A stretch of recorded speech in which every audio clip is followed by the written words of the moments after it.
બંધારણીય સુધારાની પ્રક્રિયા પહેલા તો આપણે સમજીએ કે બંધારણીય સુધારાનો ખરડો છે એ સંસદના બંને ગૃહમાંથી કયા ગૃહની અંદર એનો પ્રસ્તાવ સૌ પ્રથમ મૂકી શકાય?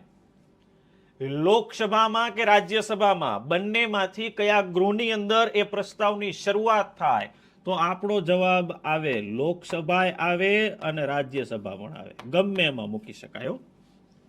ગમે એમાં એ પ્રસ્તાવની શરૂઆત થઈ શકે.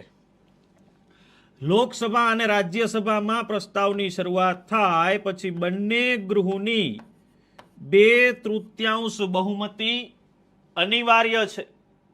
જો બંને ગૃહ એ પ્રસ્તાવને એ ખરડાને 2/3 બહુમતીથી પસાર કરે તો આ ખરડો છે એ હવે જશે રાષ્ટ્રપતિ પાસે.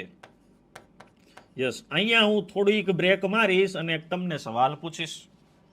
જો ફરીથી રિપીટ કરું છું, બંધારણમાં સુધારો કરવા માટેની પ્રક્રિયાની શરૂઆત છે એ સંસદના 2માંથી કોઈ પણ ગૃહમાં કરી શકાય. બંને ગૃહની કેવી બહુમતી જોઈએ છે? 2/3 બહુમતી જોઈએ છે. અને 2/3 બહુમતી પછી એ ખરડો પહોંચે છે રાષ્ટ્રપતિ પાસે. હવે અહીંયા તમારા માટે પ્રશ્ન છે કે રાષ્ટ્રપતિ આ ખરડા ઉપર શું શું એક્શન લઈ શકે? મતલબ એના પાસે પાવરો છે ને, કેટલાક તમને આવડતા હશે કે સંસદને પુનઃ વિચાર માટે પાછો મોકલી શકે, રદ કરી શકે, પોતાની પાસે રાખી મૂકે. આમાંથી રાષ્ટ્રપતિ આ ખરડા ઉપર શું કરી શકે? ચલો કમેન્ટ કરો.